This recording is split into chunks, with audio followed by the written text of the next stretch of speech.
Sur le flanc droit, Vukcevic qui remplacera Kamas sur le flanc gauche. Si Waasland Beveren commence peut-être à avoir des moyens aussi en coulisses pour attirer des joueurs. Ouais, bien vu de la part de Waasland Beveren avec un centre. Oh, Van de Voort qui relâche. Et bon arrêt en deux temps là de la part de Van de Voort dans les pieds d'Heymans. Expliqué justement aujourd'hui dans la presse néerlandophone.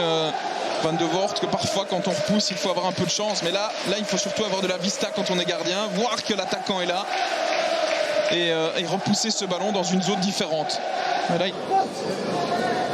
coup franc pour Waasland. Là il y a un coup à jouer. La frappe, oh elle partait bien celle-là, non cadrée malheureusement pour les Waaslandiens. Regardez, Weigl, Sinani, Frey. Oh la frappe. C'est pas mal, hein, dans une position qui n'était pas idéale. J'ai envie de dire qu'en termes de possibilités de ce qui est d'offensive aussi, je ne vais pas dire d'action et d'occasion parce qu'il n'y a pas eu énormément d'action. Attention à cette frappe, c'est pas mal. Mais aussi en termes d'occasion.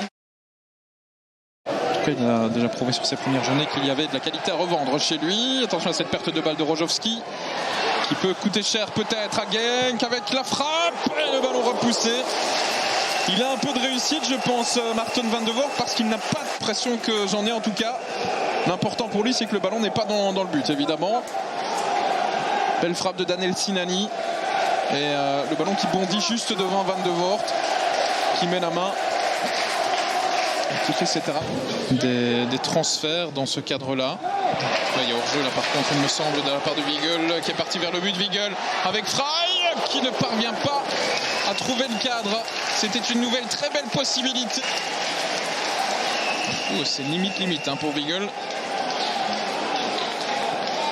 Et la frappe avec le retour de Cuesta qui gêne un petit peu l'attaquant en Suisse.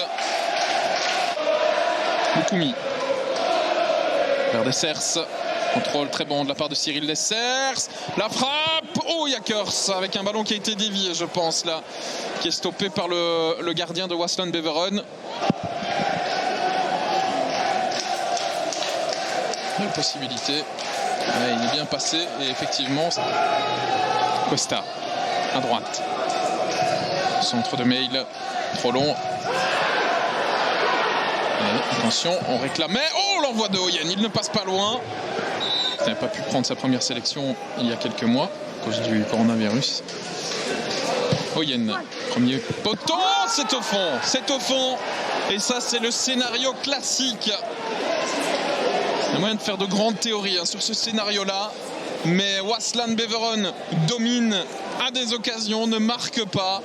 Tage sur ce coup de coin avec le géant Paul Onuachu de la tête. Avec un marquage extrêmement laxiste. L'assist par contre pour Lucas Oyen. Et là franchement, regardez, c'est Schoonbaert qui était sur lui, qui est en retard. Dans l'axe, Heymans de nouveau, contrôle un petit peu long de la part d'Heymans, mais qui se rattrape bien. Le centre dans le paquet. Oh là là, quel raté, encore une fois. Waasland Beveren qui se prépare à un nouveau changement avec Aboubakary Koïta. Oh, c'est bien joué ça, Mail pour le deuxième but. Non, excellente sortie de Jakers qui plonge à nouveau sur ce ballon.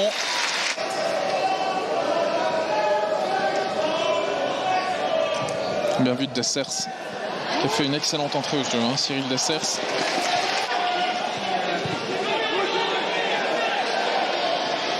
Bien joué de Weigl. Le centre. Oh, c'est pas mal. Van de Voort, l'égalisation. Et c'est Vukotic qui est là, le capitaine. Un partout. Et ce but, il le mérite 100 fois, il le mérite 1000 fois, les joueurs de Waasland Beveren. De ce que je vais dire, mais je pense qu'il est un peu fautif dans sa prise de balle, Maarten Van de Voort. Cette reprise de la tête, ah oui, il a un arrêt réflexe ici, et puis il est un peu court. Il ne faut pas vraiment l'incriminer à 100% non plus, hein. Ce serait dur parce que franchement c'est un petit arrêt réflexe.